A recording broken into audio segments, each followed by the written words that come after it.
Om Sahana Vavatu Sahanao Bhunaktu Sahaviryam Karvavahai Tejasvinavadhitamastu Ma Vidvishavahai. Om Shanti Shanti Shanti. Hari Om Shri Gurubhyo Namaha. Hari Om. Vasudeva Sutam Devam Kamsachanuramardanam Devaki Paramanandam Krishnam Vande Jagadgurum. Krishnam Vande Jagadgurum. So we are on chapter 10 of Bhagavad Gita. And this chapter is interesting, talking about Bhagwan's Vibhuti. Vibhuti means glories of God, because Arjuna had like, okay, God is everywhere, but can you please tell me some tips how I can see you in the world? So that was the whole idea. And today we are going to do verse 23, but just wanted to review a few more things so that we have a deeper understanding of this chapter. And different swamis bring different points. And one of the points that I heard was a pretty nice one also. It was by Sarvapriyananji, so I thought I'll share it with everybody. So he was, from his perspective, he said, Krishna Bhagwan in this chapter is, he's introducing a wider and deeper concept of God. Because we all grow up, we grew up in India, so we know that India is one of the places in the whole world where the spirituality is like woven through the country. Everybody, some form or the other prays and has connection with God. Whether you believe it in God or not, you can escape it, But everybody has their own ideas and all that. But he brought very interesting points. So he's saying that one way to look at God is, what is my tradition? Because we all grew up in some tradition. Somebody's Arya Samaji, somebody Jain, somebody, and then within Hindus also there are like so many 100 different deities that people follow and all. So in my tradition, it could be Shiva, Vishnu, or Divine Mother, or any other particular form and all that. And or it can be like we see in the temples. Everybody has their favorite temples. They were in India. My mom always went to this Hanuman temple. Some people went to Lakshmi temple, whichever. So he's saying, but and the scriptures also talk about God, and gurus also talk about God. So because he comes from a Swami Vivekananda's tradition, so he said, final goal is, according to Vedanta, you can come from any tradition, anywhere and all that, and believe in anything, but the goal is to see God everywhere. That was a very important point that he said. But it's not that easy. That sentence, you can just say, I want to see God everywhere, but how? Again, we have a confusion. How? So that's where Arjuna's confusion was too. Not even more than confusion, it's like he wants to know some more ideas how I can connect to God everywhere. And since most of us, we cannot see God in everything, and it's easier for us to see it in one form. So he's saying that and in the world religions also, they give you a concept of God. So it is not only just in India, everywhere else also is the same thing. And then, but after we learn the Vedantic principles and who God is and all that, so we realize that God is not just in one form, one name, or one conception, right? He's present in everything and everywhere. So to go to that wider concept of God, that's how this chapter started. But Krishna Bhagwan first said in this chapter earlier on that the entire universe is my manifestation. Okay. So I became, or I transformed myself, you can say. Transform is also not the right word, but you know what I mean, because when we say transform, say did God? No, at that level, nothing transformed, but just a language that he appears as this whole universe, So therefore, I can find God in the universe. And the best example that we know of is gold and ornament, or he was talking about wood. Wood furniture. He said, where is wood? It's everywhere. Every wood furniture is wood, So where do I find wood in a wood furniture? Hey, have the eyes and you will see wood everywhere. So that's what. ऊपर से कुछ भी polish लगा दो, कोई भी paint कर दो, अंदर तो wood ही है वो, like that. Or we can say that all waves are born out of water. You can find water in any wave. So like that, this whole concept of God. So similarly, this universe is born out of God, and you can find God in there. And that's what Krishna Bhagavan is trying to do in this chapter, so that some people who came after some time, you can connect to it now. So that's what main thing he's telling Arjuna, that hey, you can find God everywhere in this universe, but and there are two words that Chinmayanandji has used. It's called transcendental and eminent. Those are very important words in Vedanta. It's like yoga and vibhuti. So when you say transcendental, meaning beyond space, time, and creation, that's the meaning. Nothing gets affected at that stage. And eminent means that God is one who is transcendental, but at the same time, he is in and through everything, everywhere, So that's what. So one is beyond, and this is interesting. It's a contradiction, but both are true, and we have gone through it many times, but I thought this was a very important point. And then he was just saying that how Hindus worship God as both transcendental and eminent. And he's saying that there is no problem for Hindus to say, or Vedantin to say, that God is here and he's everywhere. It's closest to me and it's like a space in and through you. So those are the concepts that we have to churn on more. Then it becomes easier. Because then, like even if you want to pray, we don't need to go anywhere. It's like he's within you. He's everywhere. He's in front of you also. You can say that, whichever way you want to do it. So what he does in this chapter is that he says that, look, this universe is my glory, vibhuti. Vibhuti ko English ka translation hua hai glory, or vistar, like some, Nikhilanandji called it vistar. And he's saying that you can meditate upon God looking at this universe, and say, then Arjuna says, give me some examples. And then that it's easier to see God in the glorious things, and we get wowed and all those things. So that's what, so he gives a list of things, which are in this universe that easier to meditate upon. So Arjun, now one thing that everybody has to keep in mind, that he is talking to Arjuna in this chapter. So there will be examples that Arjun will understand, and sometimes we may not.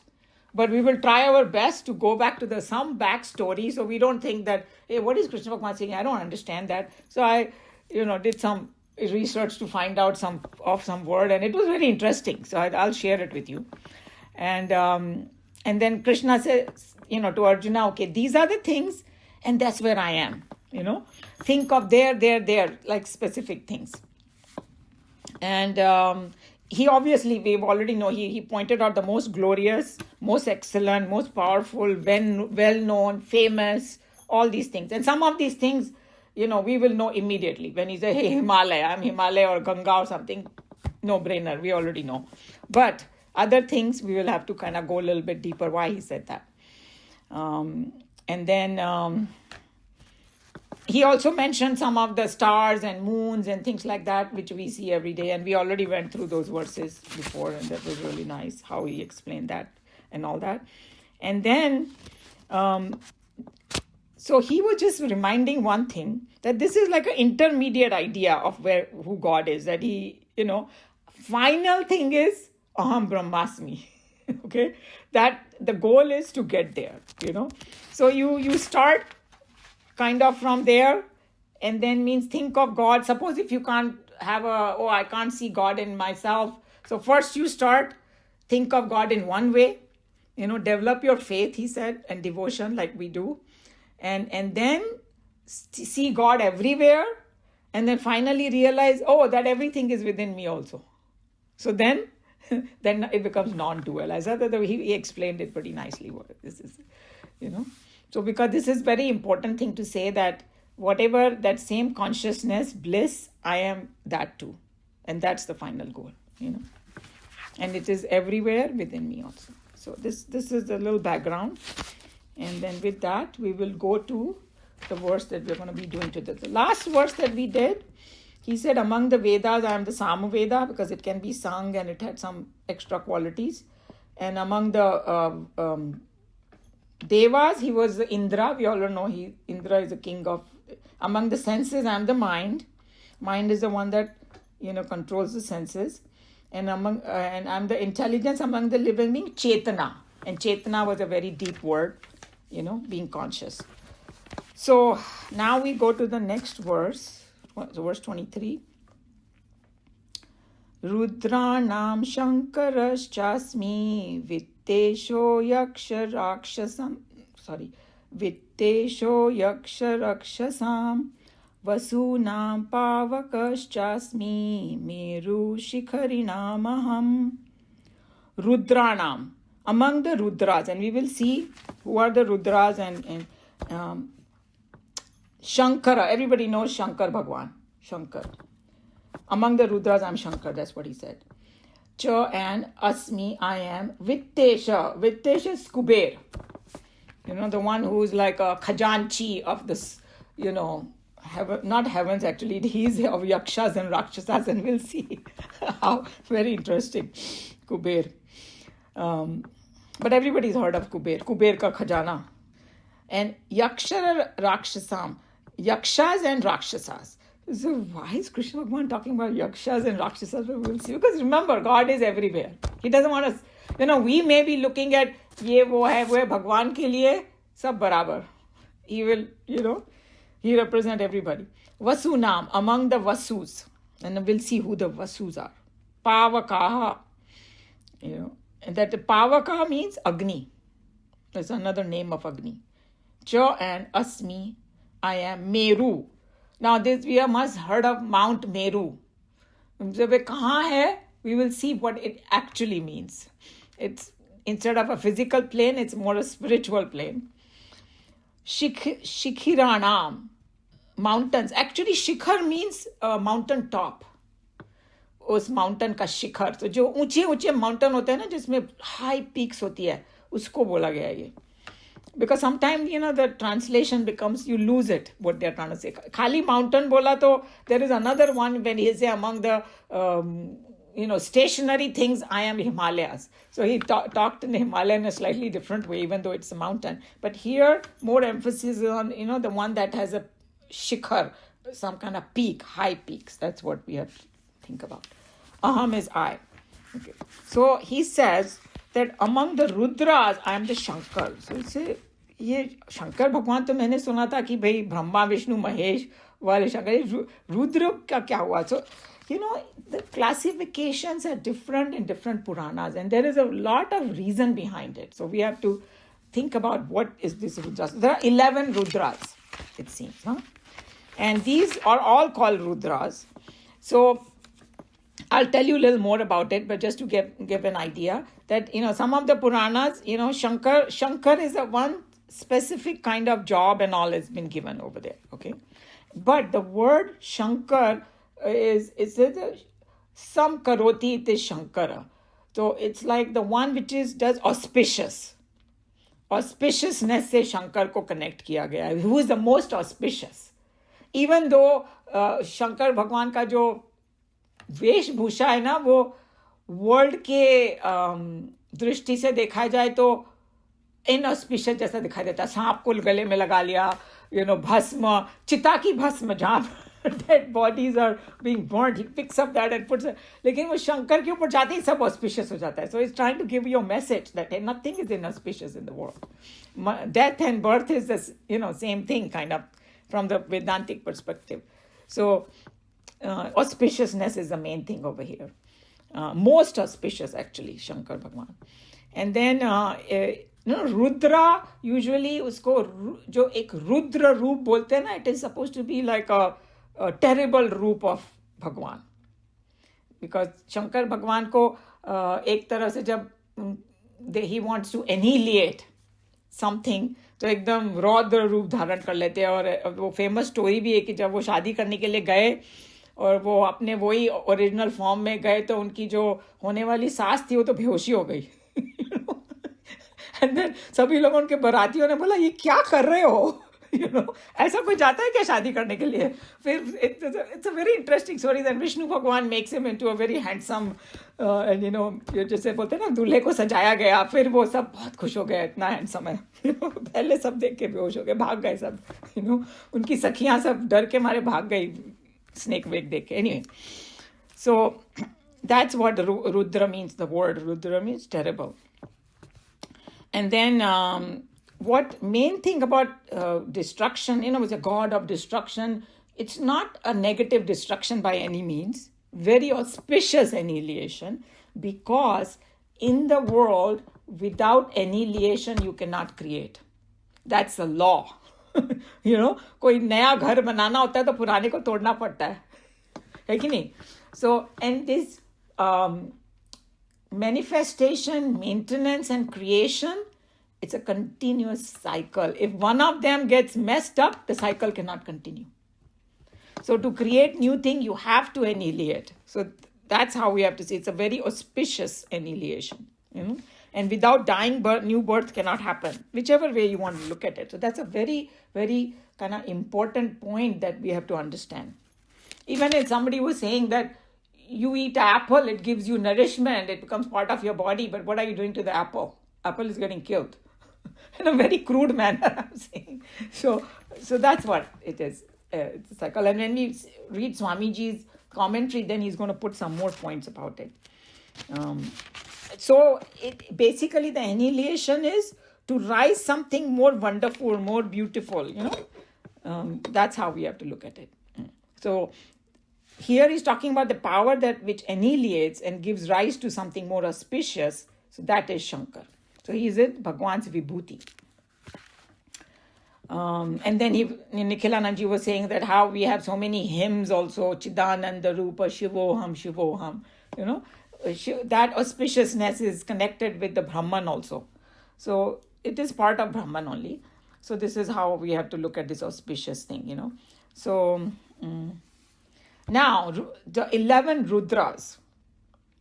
So, if you I'll just say it fast if somebody is interested, So the 11 Rudras which are mentioned in the Puranas are Shiv, Shankar, Neelkant, Ishan, Vijay, Bhim, Ugra, Kapali, Ajpad, or Ahir Bruhan or something like that. Some of them we have not even heard about them. Sabke alag-alag thoda sa different jobs hoega sabka. So according to the Puranas, what is their jobs of all these Rudras? ब्रह्मांड का संतुलन बनाए रखना, have a balance in the universe. दुष्टों का संहार करना, kill all the bad guys. तपस्वियों की रक्षा करना, we know that all the stories. And then even to guide people, मार्गदर्शन करना, कल्याण करना and all that.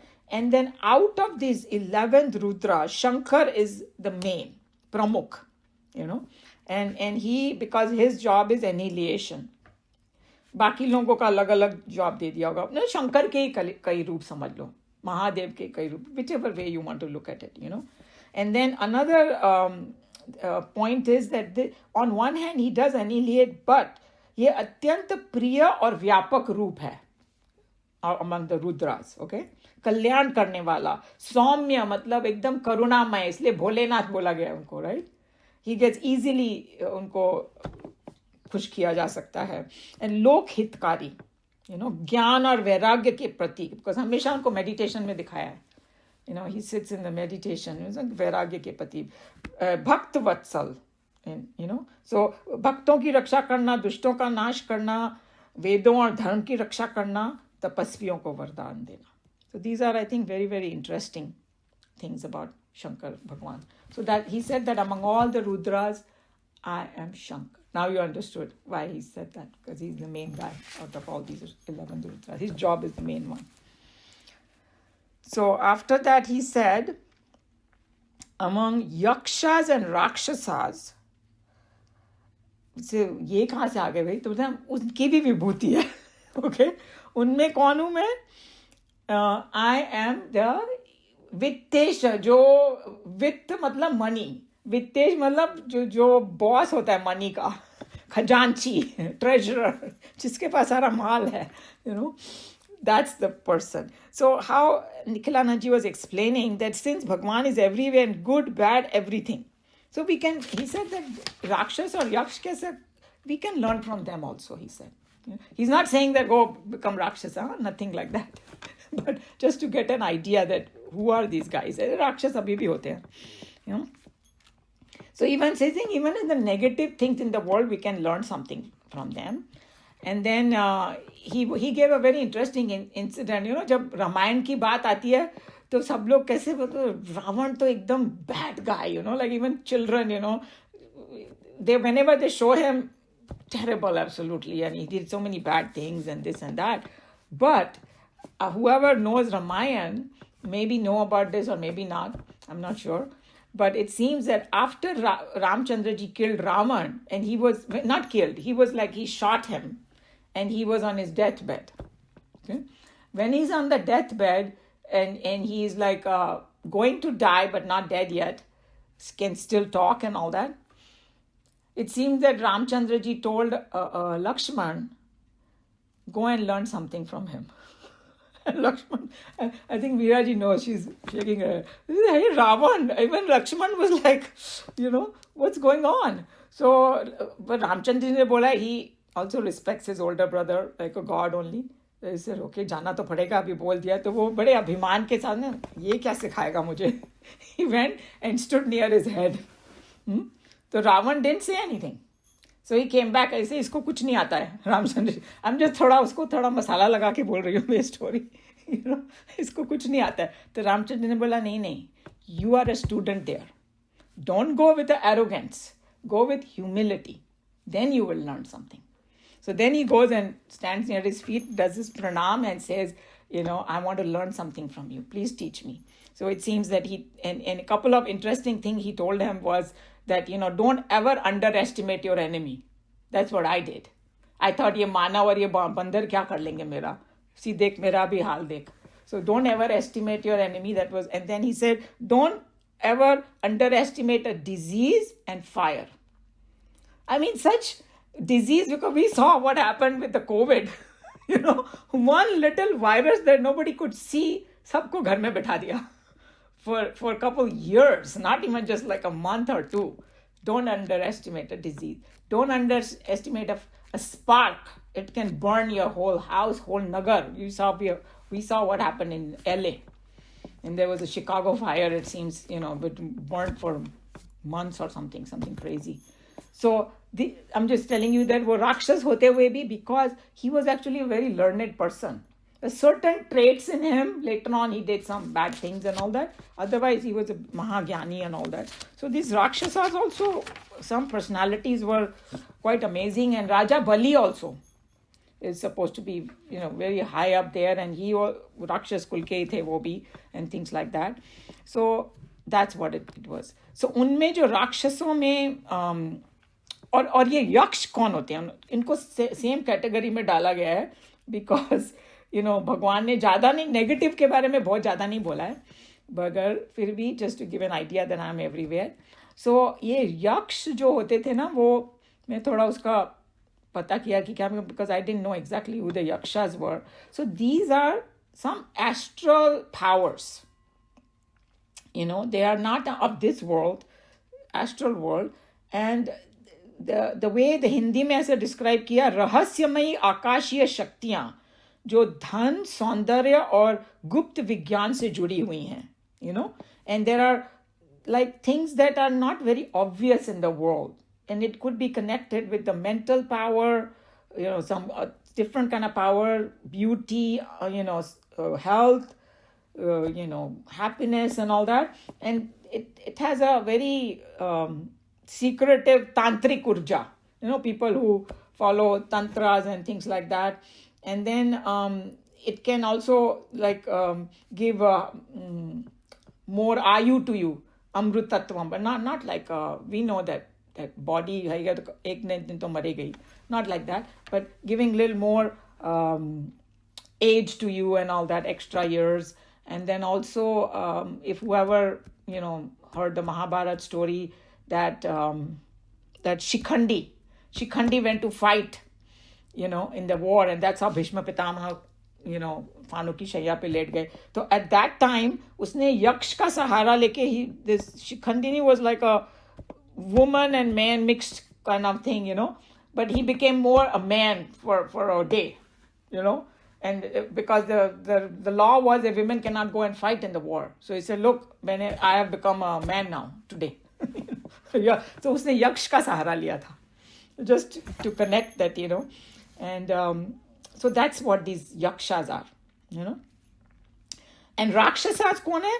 शक्ति और भोग और भौतिक ऐश्वर्य के प्रतीक, so जो उनका जो treasure है वो कुबेर है. but राक्षसों के बारे में certain things were very kind of interesting, that the word rakshas may have several different meaning, and one of the meanings है जो खुद की रक्षा कर सकता है, उसको राक्षस बोला गया. They are self dependent. वो जल्दी से किसी को सहायता मांगने के लिए नहीं जाते हैं. They are like very strong and all that, and they have collected lot of powers and all that. So I didn't even think about that. So जब भी देवताओं और राक्षसों की लड़ाई हुई ना, तो राक्षसों ने देवताओं को हरा दिया और जाके उसके सिंहासन पे बैठ गए, और देवता भागे भागे जाते हैं ब्रह्मा जी के पास, विष्णु जी के पास सहायता मांगने के लिए. Which I never thought. I said, yeah, that's very interesting that जो खुद की रक्षा कर सकते हैं वो है राक्षस. Very powerful these guys are, कम नहीं है ये. और दूसरी कहानी हम सबको मालूम है कि जब when they wanted to churn the ocean to get the treasures out, the devatas realized that इनमें इतनी ताकत नहीं है कि खुद कर ले.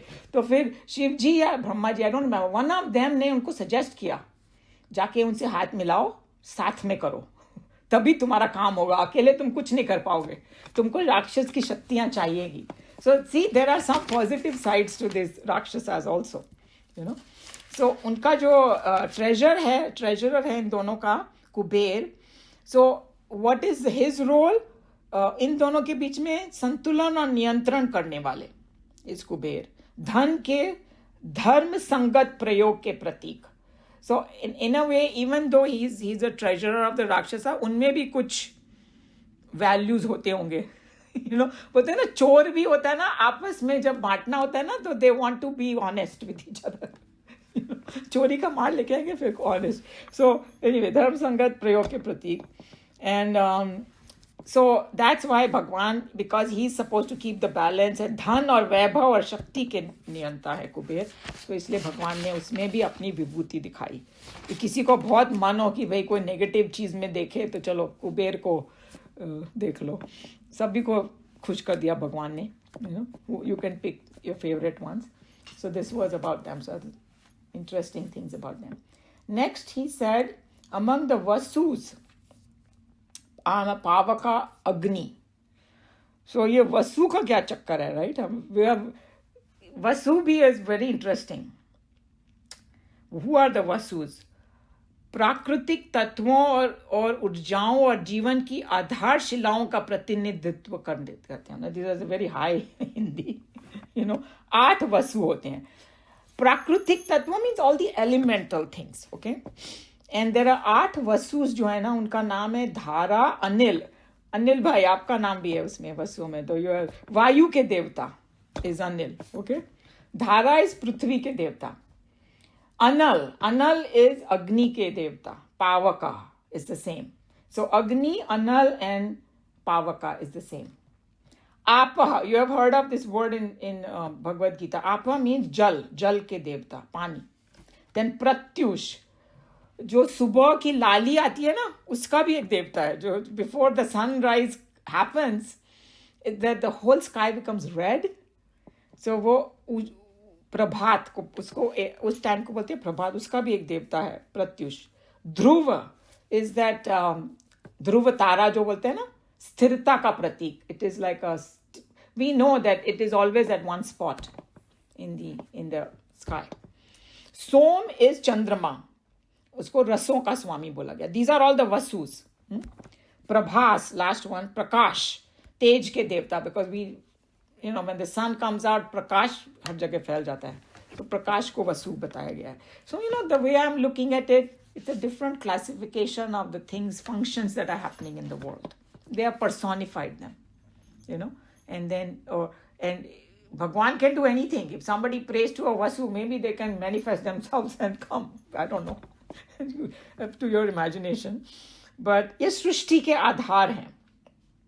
And दूसरा बताया गया विश्व की रचना में सहायक. Means ब्रह्मा विष्णु महेश के हेल्पर्स हैं ये. जैसे बोलते हैं ना, एक बड़ा डिपार्टमेंट होता है, then they give powers to the smaller one, it gets kind of watered down a little bit. So from that perspective, these are all the functions that are happening in the world that we need. These are the symbols for that. And so why is Krishna called Vasudev? That is because his father's name was Vasudev. So that's why the Vasudev ke bete Vasudev. He was not a Vasu by any means. Yeah. You know who was the Vasu? Vasu was Bhishma Pitama. Was one of the Vasus. In fact, कुछ ऐसी story है कि वो उनको श्राप मिल गया वसुओं को. तो फिर रिमेम्बर उसने गंगा ने 7 पुत्र को डुबा दिया था. Do you guys know that, right? Whoever knows the Mahabharata story, that she married this Dushyant नाम था उनका ना. दुष्यंत से शादी की और दुष्यंत को he fell in love with Ganga and she said I will marry you. Shantanu. I'm sorry. Thank you. Yeah, Shantanu. Thank you for correcting. So Shantanu से शादी की और उसने बोला कि don't ever ask me any questions. You can marry me, but let me do what I want. उस जमाने में भी ऐसा होता था. अभी बोलते हैं आजकल भी नहीं मानेंगे लोग ऐसे तो. You can't tell me. And वो बेचारा पागल इतना हो गया था प्रेम में, उसने हाँ बोल दिया. Then every time the child was born, she took it and डुबा दिया. So after 7, he was horrified. He said, what kind of woman are you? And then he asked her the question, who are you and why are you doing that? So she said, okay, the 8th one मैं नहीं डुबाऊंगी, वो Bhishma Pitama हुए. Who kind of, did all that. And she told the story that they were the 8 Vasus who got some shrap that you have to be born on the earth. And all of them pleaded, we don't want to go on the earth because dukkhalaya ashashvatam, right? Like Bhagavan Krishna said, they don't want to come on the earth. So they pleaded Mother Ganga that you come on the earth, give us birth and send us back immediately. But the 8th Vasu ne kuch zyada gadbad kiya tha, so he had to stay here and suffer a few things and all, whatever. So that was the story. So anyway, so coming back to Vasus, ये न धार्मिक का प्रतीक है, ये इनका पूजन भी होता है and usually हवन यज्ञ और पितृ कार्य में इनका because remember वो Agni is the one that the most powerful out of all the Vasus in some ways, because it does the job of when the हवन होता है ना, तो अग्नि से बोलते हैं वो messenger है which takes it to the higher world, right? So ये अग्नि यज्ञ का माध्यम है. सेतु बोला गया. सेतु means like a bridge between this world and the next world or the higher world or the astral world, And Agni is also urjavan, a lot of energy is there. Tejasvi. It is very bright, and it has a power to transform things. I mean, think about it. If you take a gold and you can melt it and make the ornaments, right? Transformation power Agni has. So this we can relate to all these things. And then बुरी चीजों को जलाने का प्रतीक है, And then we know that we as Hindus, हमारा तो मरने के टाइम पे भी अग्नि से हमारा दाह संस्कार होता है. So it's such an important thing out of all the Vasus. That's why भगवान ने बोला कि and the Vasus को ना देवता of seasons भी बोला गया है. There are different classifications, just to give you an idea. So भगवान ने बोला I am the Agni among the Vasus. And then Hindi में बोला गया, it's nice, it sounds like a poetry. अग्नि ऊष्मा प्रकाश और जीवन शक्ति देती है, और जैसे how do you relate this to भगवान? जब भगवान अपनी विभूतियों से संसार को ऊर्जा देते हैं, with all these are भगवान विभूति. अग्नि जो उन्होंने बताया है, it gives us the power, So and Agni वसुओं में प्रभाव, शक्ति और जीवन का मूल स्रोत है. It's like a main thing among the Vasus. That's why he said that I am Agni among the Vasus. And then one of the other saints who said that Agni also is called mouth of God. When there is a Vishwaroop darshan में हमेशा दिखाते अग्नि निकल रही है उनके मुंह से. And he said that Agni is also within us. The power of fire is connected with speech. You know that for speaking we need energy, so that is connected with it. And a speech is a very important thing in a human life. You know, communicate and all that. And he's saying English में भी बोलते हैं that person gave a fiery speech. So there अपना वेदांत English language में भी है, you know. So or he spoke words of fire, you know, when he speaks something like that. So that's what this is. Very interesting, right? Vasu and Agni relationship. Okay. Then last one, he says, among the Shikhiranam, you know, mountains with high peaks, I am Meru, he said. So what is this Meru? So it's kind of interesting, the Meru. Because when we say Meru, there are some mountains that have been given name Meru in India and in Nepal or something. But that's not what they are talking about. He's saying, because when we talk about Mount Meru, it's some kind of a spiritual abode. But what they are trying to depict is like a mountain-like structure, Mount Meru, and the top of it is the abode of Brahma. Okay? And so the peaks are as though just imaginary mountains हम जो जा रहा है इधर से earth से in a different realm. So the creator Brahma ji is उनका abode is on the top and the lower part is on the earth. Imaginary mountain, huh? So this is it's on one hand, the upper part obviously is a Brahma lok hai, so it is repository of all the jewels and all that beautiful. Your imagination can go wild. You know? how you want to depict this, you know. And then it has a spiritual and cosmological significance, this mountain, you know. And then it is also called the center of the universe. Because you cannot have a physical mountain on the earth and call it a center of a universe. Obviously, that doesn't make any sense. But a spiritual abode, which is the center of the universe, and it's kind of a center of physical and metaphysical and spiritual universe. That's how the connection is there between the spiritual world. It's connected to this mountain. And, you know, it's mentioned in the Puranas, Mahabharata, Ramayana, and they have described the Mount Meru. And, or you can say that this Mount Meru represent the path of enlightenment. That from the physical plane, how you rise up, you know, and it's the towering height is symbolic of the spiritual journey from material existence, from the base to the divine consciousness. So that now it makes sense. And, you know, it seems that I don't know much about what is mentioned in Jainism and Buddhism. It seems that they also talk about Mount Meru or, you know, and it is the abode of gods, and that I already told you about. And then obviously the summit, its peak is associated with divine realms, you know. So that's why Bhagwan said that among the high peaks, I am Mount Meru. You know, now you know why he said it, because there is that connection.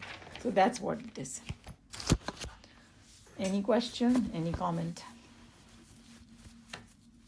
Yeah, in my book also they're saying this. They're saying the Kuber was actually the brother of Ravan. Yeah, he was a stepbrother. Yes. Oh, stepbrother. Okay. Yeah, the mothers were different. All of us have these personalities, so we don't want to be a Rakshas. We need to be conscious of being like the Kuber, you know.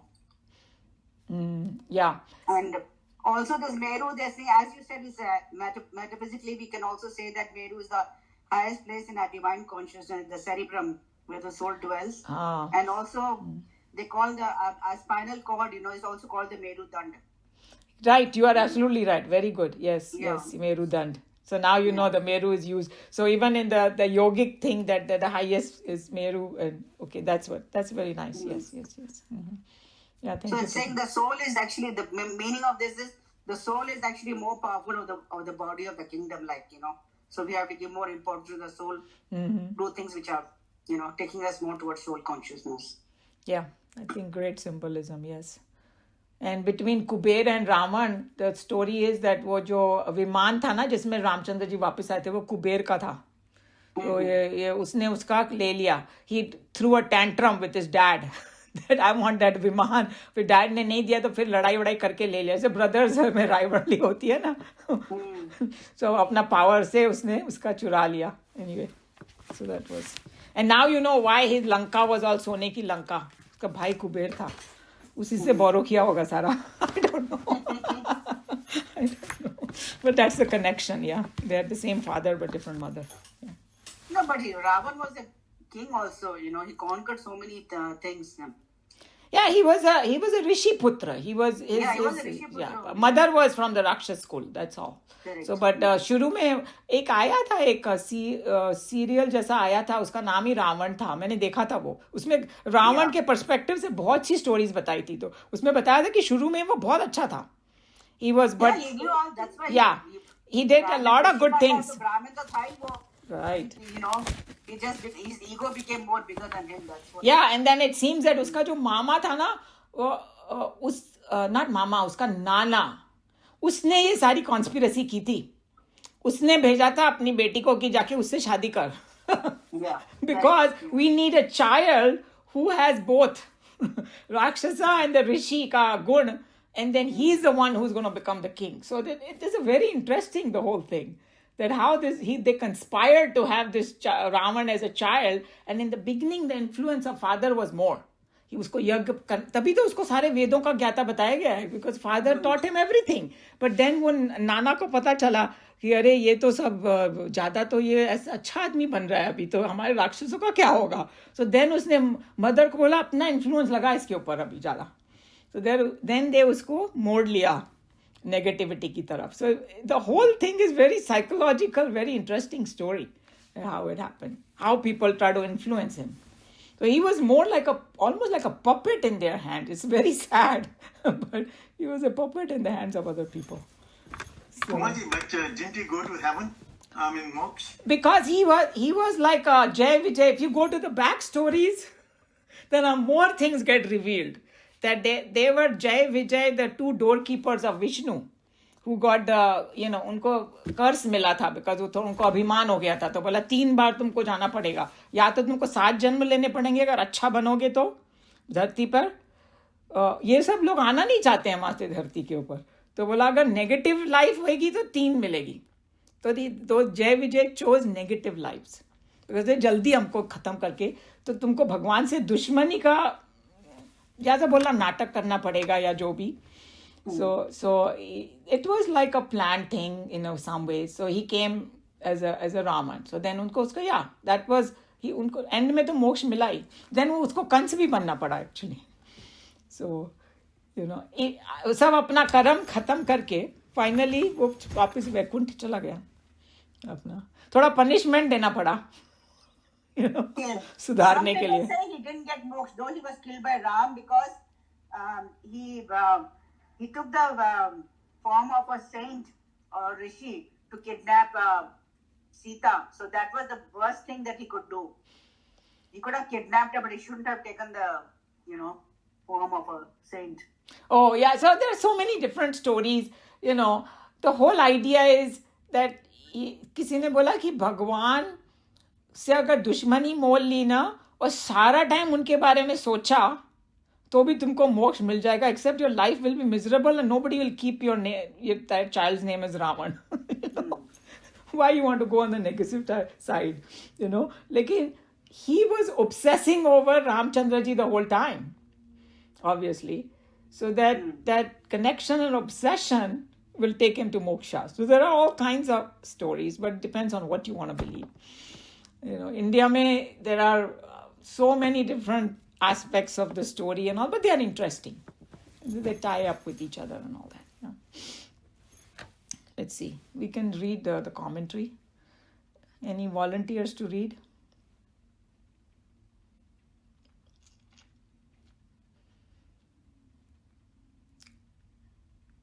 Meera ji, of course.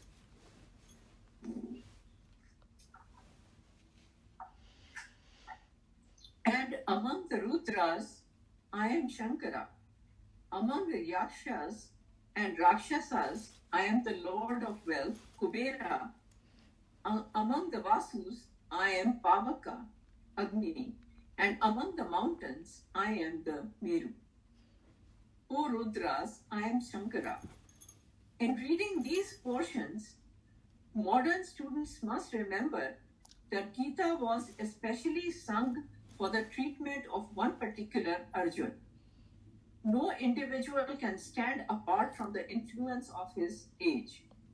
Every one of us, whether we like it or not, is a child of our own age and a product of the popular ideas that are floating in our times. Krishna was constrained to talk to Arjuna in his language. Traditionally, Arjuna was a product of the Vedic lore, and therefore Krishna could make references to what the soldier already knew. Here again is a brilliant example which refers to the contents of the Vedas. So see, now we have to understand this. He's talking to Arjuna, because someone said, why did Krishna Bhagavan use all these words? Because Arjun understood what Vasus are. हम लोग को थोड़ा research करके पता करना पड़ा. He already knew it. When they're Rudra, he knew. There are, there's many Rudras, 8 Vasus and 11 Rudra, he knew. So he's talking to him in his language. And वैसे भी, if you see the whole Bhagavad Gita, उन्होंने example भी सारे war वाले जैसे दिए. अरे तलवार निकाल के attachment को काट दे, and things like that. And, उसको adjectives भी वैसे ही दिए. Paratampa, something word.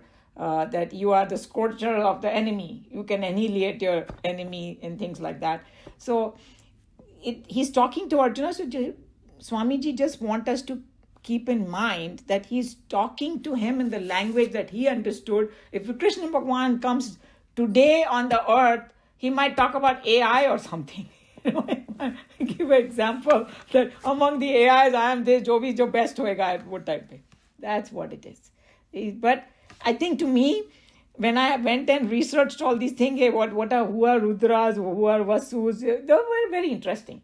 It has a meaning. Then I had no problem in understanding what they are trying to say. These are all the different powers, Shaktis that are happening in the universe. That's all it is. And, you can't deny those things that are happening in the universe, A team of deities of destruction together constitute the Rudras in the Vedika belief. The foreign missionaries who sneak into this country misquote and misrepresent our Vedic traditions because of their shameless ignorance and perhaps in their biological incapacity to conceive such incomparable ideas.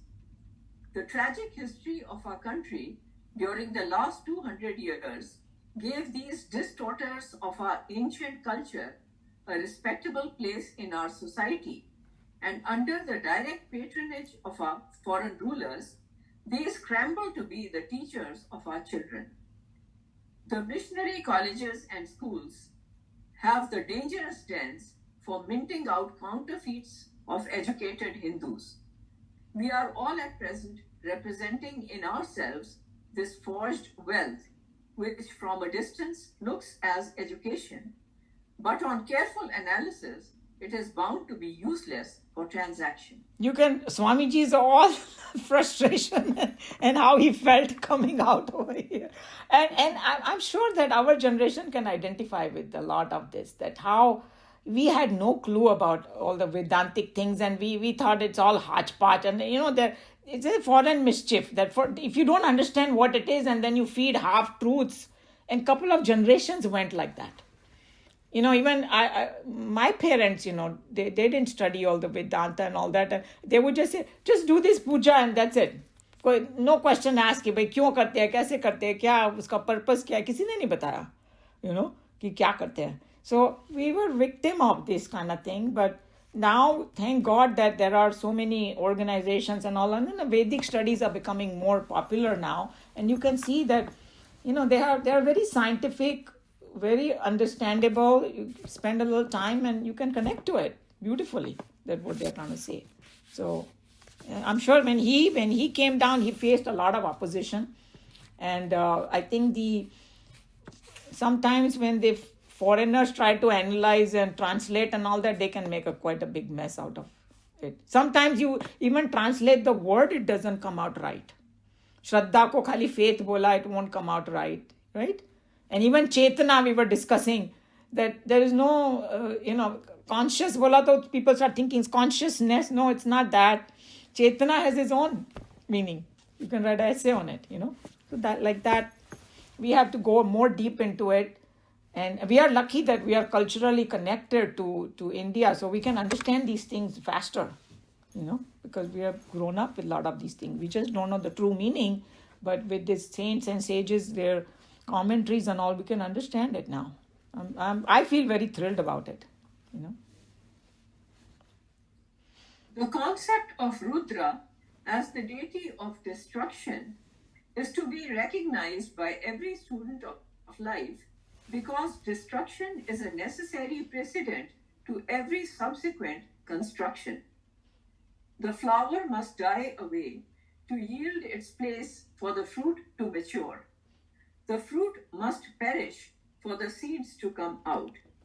The seeds must rot to bring forth the seedling. Thus, in every progress, there is a continuous stream of destruction. This is recognized by the subtlest thinkers that were ever born among men, called the rishis, and in their full understanding, they fearlessly respected and adored the blessed deity of creative destruction, Shankara.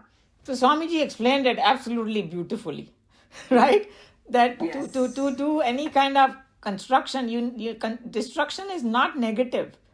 If you, from that perspective, कोई आके ऐसे bomb फोड़ के सब तोड़ दे, or just for the sake of it, that is called destruction. But for a purpose, if you're doing it, it is a necessary thing. That's what he's trying to say. So that's why this whole symbolism, because when you just say like this, oh, Shiva is a symbol of destruction, it sounds so negative. But uske piche hai kya, then we know that why it is so important. Without that, you can't even do construction. I am the treasurer of wealth, Kuber, among the Yakshas and the Rakshasas. The chancellor of the exchequer in the heaven is described in the Puranas as Kuber, a monstrous, ugly creature, 3-footed, fat and short, with a spreading belly, a small head, and 8 protruding teeth. The divine cashier is helped by Yakshas and Rakshasas, an equally ugly, materialistic, heartless brood, in protecting their treasures. It is interesting to note how the Indian rishis were typically against capitalism and how they cartooned the master of wealth in such a grotesque caricature, so ugly that it cannot bring about even an indulgent smile to our lips. Swamiji. So I had no clue that when they depict Kuber, this is how they depict it. Because मैंने कभी कुबेर का वो, I think maybe that we never did any kind of ritual with the Kuber, so that's why I didn't know. But now we know that when our Rishi Muni usko ऐसे, not very pretty looking sight, I guess. Anyway, we can read the next paragraph. It will explain this kind of symbolism. Is the extension at his belt an unavoidable symptom of his hoarded wealth? Is the third leg only a substantial walking stick without which the rich, fat keeper of wealth cannot drag himself from his money bags to his dining table? Are the rest of the 24 teeth worn out by his overeating? These are the doubts that come to anyone who reads carefully the elaborate description of this banker of heaven's wealth. In short, our rishis entertained a disgust for the low paper toys of wealth, and they had nothing but supreme contempt for those who are living upon the sap of the country to fatten and gorge themselves with an unnecessary amount of human fodder. So I think that he's just saying that, just accumulating just physical wealth and just money, but not worrying about the virtues and all that. The Rishi Muni didn't care about it. So, unko matlab, nobody wanted to be like, once you see that, hey, I don't want to be in that shoe. So, whichever way you want to look at it. Yeah. Of the Vasus, I am Pavaka. There are 8 Vasus, and they are Vedika deities presiding over the seasons. In Chandogya Upanishad, it is described that the month of these Vasus is fire. Here, the word mouth may be conceived as the instrument of enjoyment and experience. Therefore, it means here that the self is the very source from which we gain all our experiences of all seasons. So here Swamiji said they're presiding over the season, the 8 Vasus. And basically, when you say season, and he's going to talk about more elaborately in the next, why there are so many 8 seasons, because वैसे तो 6 होती है, 2 are the other, our mind का season, whether it's happy or sad and all that. Very interesting. But like I was saying that Agni is supposed to be the mouth of God. यहाँ पर उन्होंने बोला mouth of the Vasu. And it's an instrument of enjoyment and experience. That's another symbolism behind it, because the self is a very source from which we gain our experience. So you can connect it this way also, about the fire. Why he said that I'm the fire among all the Vasus, very important. Meeraji. The 6 seasons. Wait, Meeraji, Meenaji has a question. So sure. I had a question because somewhere I read the 8 were represented by the 5 elements plus the mind, intellect, and ego. That's also very good. Yeah. So, that. And the fire, to me, it was used in my micro level way. Is within that digestion also takes place. True. Your fire is needed. Secondly, fire is purification also. Yeah. That's what they talked about. And that's why they gave so much importance to the fire in this one.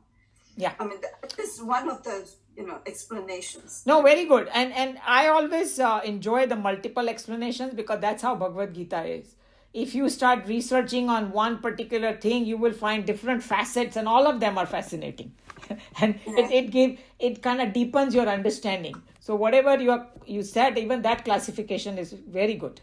The 5 elements are the mind, intellect, ego, and the fire, why it is important for the digestion and it purification and all that. And some of the points about the purification, I had brought it earlier also. And even हम लोग सारे sacred चीजों में fire ही use हवन होता है ना अपने इंडिया में, and शादी में भी.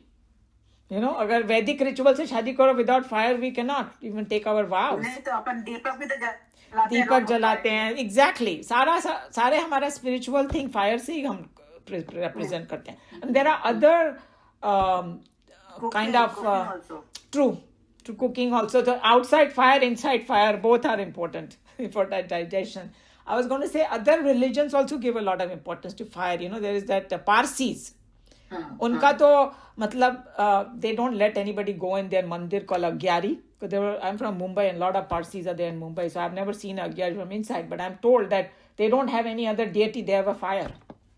That is their main thing that they worship, is fire. So उनका तो भगवान ही fire है. So yeah, fire. because fire takes it higher. The flame, that's what it denotes. It takes you higher. It's going up. Yes, it's going. Yeah, Christianity also, they burn candles. Exactly, Christianity also burns. So I think fire का सभी में हर जगह है. Or I mean, fire is a one that keeps us alive. जो जब हम लोग मर जाते हैं तो बोलते हैं ठंडा हो गया उसका शरीर, ऐसा भी बोलते हैं हिंदी में, right? ठंडा हो गया means गया. Fire element is gone means you're dead. That's how the doctors find out you're dead. Besides the breath. Because sometimes, people wake up also. Anyway. So you're right. Yeah, those are very good points that you brought, Meenaji. The 6 seasons which the world outside gives us, and the 2 seasons which the mind supplies us with, namely joy and sorrow, together constitute the 8 seasons mentioned here.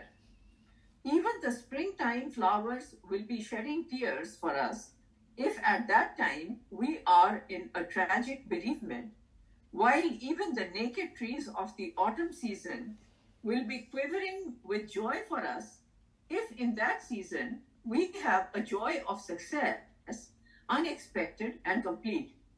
Therefore, the 6 external seasons, and all of them are experienced by us only when we are under the grace of our own consciousness within. Beautiful explanation, no? Very That there are much. 6 नहीं 8 seasons है with the joy and sorrow. And अभी हमको पूछना चाहिए तुम्हारे मन का मौसम कैसा है? Right? मन में खुशी है या गम है? उसके हिसाब से तुमको दुनिया दिखाई देगी. Right? So true. Very true. So true that you can have the most beautiful thing outside, but if you're not feeling good, nothing is going to matter at that point, and vice versa. You know, if you are happy, then even you can handle so many things, even if it's negative outside. So I think very beautifully Swamiji said how 8 seasons are, 2 are these, and then the last portion he said that therefore the 6 external seasons and all of them are experienced by us only when we are under the grace of our own consciousness within. That is the connection, and that's why Bhagwan mentioned this. Navasus. Of all the peaks, I am Meru, a mythological mountain believed to be the center of the universe. According to the ancient Hindu geography, is Meru. On top of it lives the divine, and below it lie scattered the 7 islands that constitute the world. Of them, the Jambudvipa is the center, Asia. Meru is conceived as having an altitude of 7,000 to 8,000 miles, and it is described that from its top, the Ganga flows in all directions. This statement has made many believe that it may be the Himalayas, which is not, of course, very unsatisfactory. But we would rather believe it to be a mystical phraseology representing some special field of influence having its base in Jambudvipa and its extent rising up to the peak described above, from where spiritual knowledge flows out in all the 4 sides to bless all of the islands. So Swamiji has another very beautiful description that just imagine a tall mountain, it's like a center of the universe. Again, it's like a imaginary mountain, you can say, but the whole idea is so beautiful that on the top is the divine realm and then bottom ko Jambudvip bola gaya hai. And these days Jambudvip bola to that means they think it's Asia, whether you want to believe it or not. The whole world you can call it that, not even just one spot. And then how the Ganga is flowing from the top. Ganga is a symbol of jnana, that it's flowing from top to bottom, blessing everybody along the way. So the Gyan ki Ganga bolte na, Gyan ki Ganga comes from your Guru and Guru Parampara, going from higher, and it flows down, continues. So I think this is also very beautiful. But at least we know now what the idea is. It's a spiritual and physical realm connection of it. And the top of it is the best part. That's why he said, among the peaks, I am the Meru. So the poetry continues. I think because the earth is round, कोई भी एक point आप ले लीजिए that can become the center. So Asia is the center according to this description. और वहाँ जो Meru mountain है उसमें से तो it could well be the Himalayas जो सबसे ऊपर है, वहाँ से गंगा हर तरफ मतलब कई उसमें निकलती है. It could be that also. I know, but the main thing is that they are talking about when Krishna Bhagwan talks about the physical world and spiritual world, he's really not talking about a particular region in on the earth anyway. He's talking about a universal thing. Got it. So that's why if he makes us happy, we can say that okay, Himalaya is a Mount Meru and all. But Swamiji just wants us to think that will limit it. Yes. So basically, if we see that hey, this is a physical realm, and there could be other planets that you have Mount Meru. No, he says very clearly. Yeah. we believe it, rather believe it to be a mystical phraseology, Yes. representing some special field of influence. Yeah, I see exactly. the point. Like कोई भी चीज को, जैसे हम लोग आजकल वो बोलते हैं ना कि एजुकेशन, नो, फूड में फूड पिरामिड बोलते हैं कि नहीं, that you know these are the base, these are most important thing, and जो उसका इसके सिग्निफिकेंस उल्टा है कि सबसे जो टॉप है वो सबसे फालतू वाली चीज़ है, you can drop it, but जो नीचे बेस में वो सबसे ज़रूरी है. इधर उल्टा है Meru mountain. All I am saying is they were using this languages to send a point. उसको ज़्यादा हम लोग स्ट्रेच करेंगे तो will be in trouble. So it's good to just think of it as a spiritual. When we come to chapter 15 of Bhagavad Gita, he's going to talk about a upside down tree as a whole universe. And that's, you know, it's like a pictorial graph that he created, because how to bring the whole universe in Arjuna's mind. So it's a very clever thing, and these days we do it all the time. Graphs, different graphs, a pie chart, and you know, bar graphs and all that, and pictorial bhi karte aajkal. You know, so that's how we have to look at this Mount Meru. Got it. A pictorial graph of the spiritual journey of a human. Yeah. Any other question or comment? Okay. So I can close Bhagavad Gita.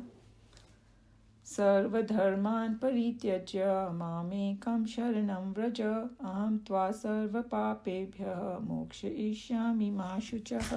हरिः ओम श्री गुरुभ्यो नमः. हरिः ओम.